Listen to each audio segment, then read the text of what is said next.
Oke, Assalamualaikum warahmatullahi wabarakatuh. Sebelumnya, perkenalkan nama saya Diopasa Pramudis dengan NIM 10 20 12 33 04 69 dari kelas TI 4708. Jadi, pada video kali ini saya akan menjelaskan Design of Radiation Therapy Problem. Nah, jadi, eh,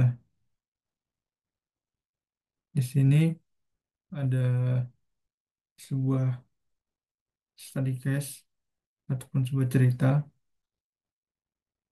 Jadi, terapi radiasi itu menggunakan mesin untuk mengirimkan ionisasi melalui tubuh pasien, menargetkan jaringan-jaringan kanker sekaligus juga mempengaruhi sel-sel sehat. Jadi, eh, tantangannya itu adalah untuk menyeimbangkan dosis radiasi yang cukup besar untuk membunuh sel-sel ganas, tetapi tidak berbahaya bagi eh, badan dan tubuh manusia itu sendiri. Hanya di sini ada design of radiation therapy, di mana untuk memahami cara mendesain ini, jadi kita itu harus lihat terlebih dahulu datanya. Jadi eh, di sini kita sudah mempertimbangkan dua sinar eh, dua sinar untuk radiasi, yaitu yang mempengaruhi anatomi sehat, jaringan kritis, dan daerah tumor. Jadi tujuannya gitu adalah untuk meminimalkan dosis yang diserap oleh anatomi sehat dan membatasi dosis pada jaringan kritis dan memastikan bahwa tumor itu menerima dosis yang efektif. Nah, jadi contoh di sini bisa kita lihat untuk BIM pertama itu untuk critical tisu itu 0,3 dan BIM 2 itu 0,1, yang dimana untuk nilai minimal dari critical tisus itu yaitu di bawah 7 atau sama dengan 7. Begitupun dengan uh, tumor region maupun center of tumor ataupun pusat tumor itu tersendiri. Misalnya di sini ada design of radiation therapy. Nah, jadi pada saat ini kita tuh akan eh, belajar mengenai model dasar untuk mendesain terapi radiasi yang diformulasikan sebagai masalah pemrograman linear dengan tujuan untuk meminimalkan dosis yang diserap oleh anatomi sehat serta membatasi dosis pada jaringan kritis dan tumor. Di sini tuh kan juga ada dua variabel. Nah, jadi di sini tuh ada variabel X1 dan variabel X2. Nah, di mana variabel X1 ini yaitu variabel dosis pada titik masuk dari sinar satu atau dalam kilorad. Dan yang kedua itu adalah dosis ataupun X2 yaitu dosis pada titik masuk dari sinar 2 dalam kilorad. Nah, di sini pun juga kita memiliki fungsi tujuan yang dimana di sini berfungsi yang dimana di sini meminimis ataupun meminimalkan. Nah, yang dimana fungsi tujuannya itu adalah Z sama dengan 0,4 x1 ditambah 0,5 x2. Yang dimana 0,4 x1 itu adalah dosis yang diserap oleh anatomi sehat dari sinar satu. Sedangkan 0,5 x2 yaitu dosis yang diserap oleh anatomi sehat dari sinar kedua. Di sini pun ada beberapa pembatas yang harus kita perhatikan. Jadi yang pertama itu adalah jika dilihat di sini ya, di PPT-nya kita lihat di sini ada 0,3 x1 ditambah 0,1 x2 lebih kecil sama dengan 7. Apa itu artinya? Jadi artinya total dari dosis yang diserap oleh jaringan kritis dari kedua sinar itu tidak boleh melebihi 7 kilorad. Bisa dilihat di sini. Itu tidak boleh melebihi 7 kilorad. Nah, lalu ada pembatas kedua untuk area tumor yang dimana 0,5 x1 ditambah 0,5 x2 sama dengan 6. Apa itu artinya? Nah, jadi artinya itu total dosis yang diserap oleh area tumor harus tepat 6 kilorad, tidak boleh lebih dan tidak boleh kurang. Selanjutnya di sini pun ada pembatas yang ketiga yaitu untuk pusat tumor. Nah, di sini tuh ada 0,6 x1 ditambah 0,4 x2 lebih dari sama dengan 6.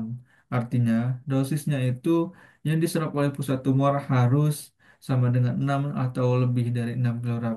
Setidaknya minimal 6 kilorad. Nah, selanjutnya di sini ada nomor 4, yaitu pembatas non negatif, yang dimana X1 dan X2 itu lebih dari sama dengan positif.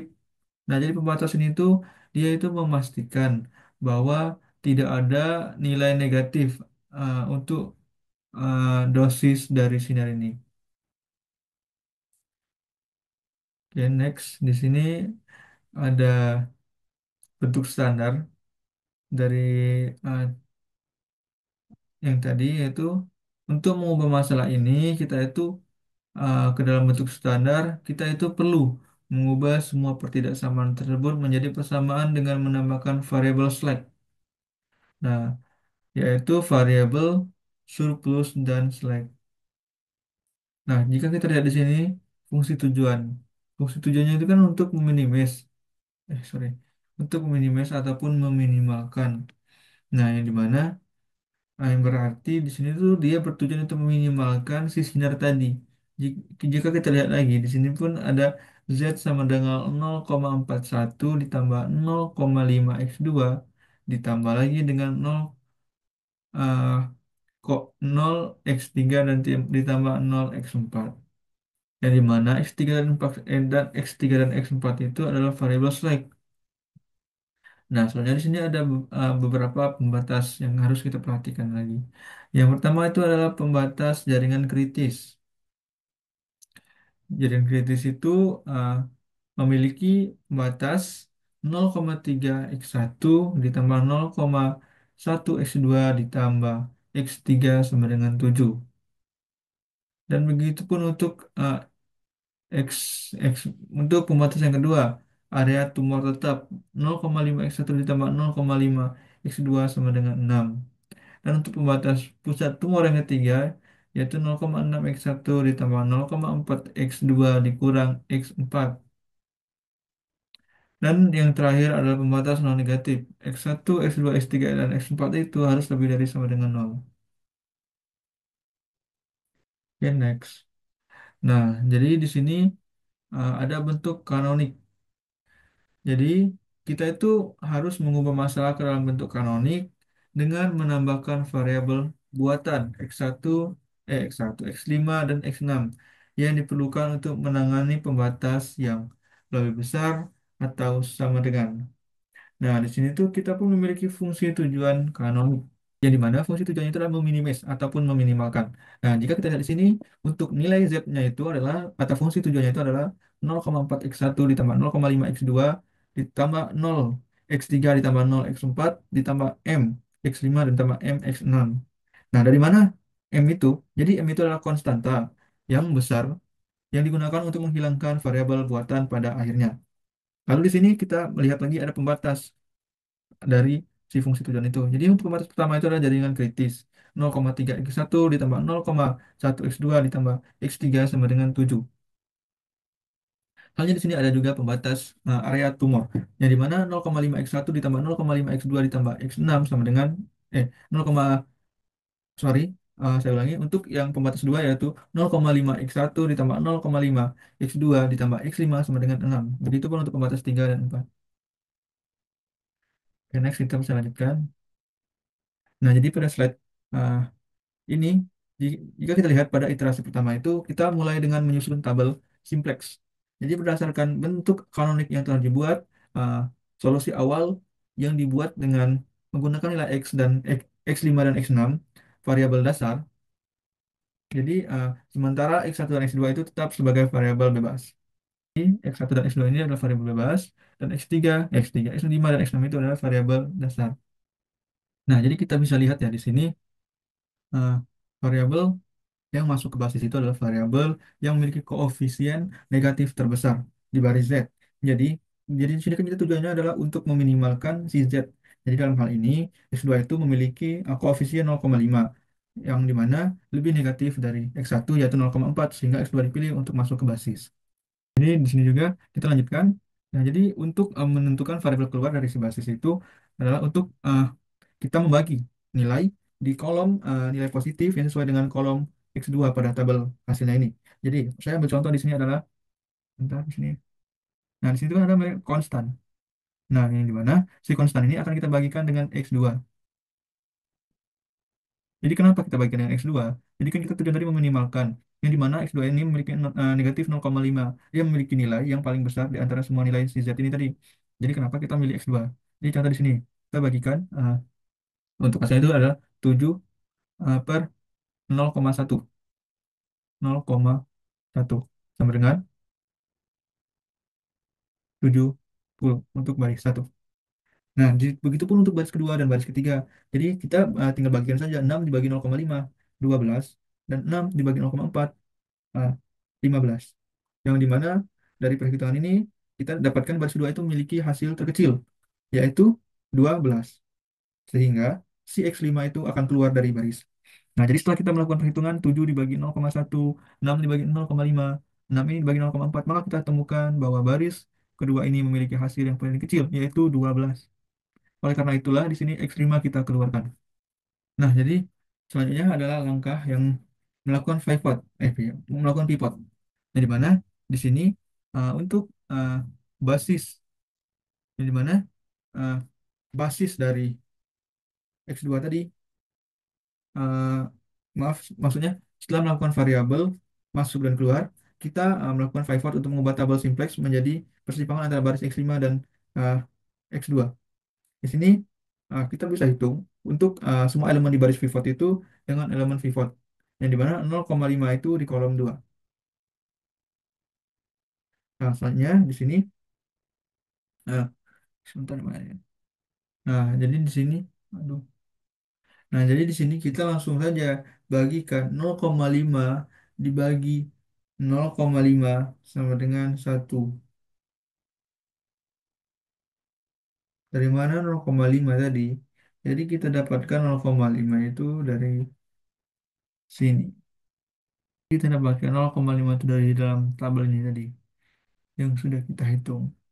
Penjelasannya di sini kita dapatkan lagi untuk lanjut ke slide ke-8.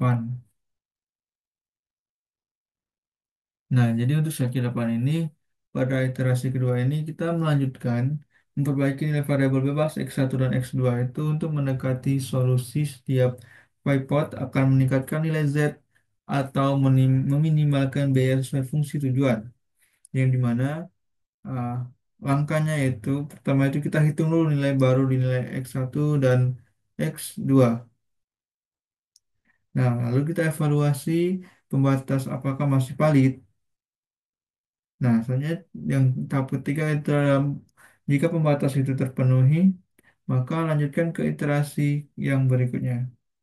Oke, jadi setelah kita melakukan pembatas terpenuhi, jika kita sudah menemukan pembatasan terpenuhi dan pembatasan sudah telah terpenuhi, maka lanjutkan ke iterasi yang selanjutnya, yaitu adalah iterasi untuk X3, yang dimana pada iterasi ketiga ini kita mencapai solusi optimal, yang dimana berdasarkan hasil iterasi maka kita dapatkan di sini untuk X1-nya itu sama dengan 12, X2-nya itu adalah 0 kilorad, dan X3-nya itu ada X3 maaf, dan X2-nya tadi ada 0 kilorad. Nah, sedangkan nilai minimum Z itu sama dengan 4,8, yang dimana berarti dosis yang diserap oleh anatomi sehat adalah 4,8 kilorad. Jadi, dapat kita simpulkan bahwa uh, nilai poin BIM 1 adalah 12 kilorad dan nilai poin untuk BIM 2 adalah 0 kilorad. Jadi, nilai masuk ini absorbed by the healthy anatomy is 4,8 kilorad. Yang dimana yang paling bagus itu adalah nilai yang terkecil tadi. Dan berarti 4,8 kilorad ini adalah nilai healthy anatomy. Jadi sekian video dari saya. Wassalamualaikum warahmatullahi wabarakatuh.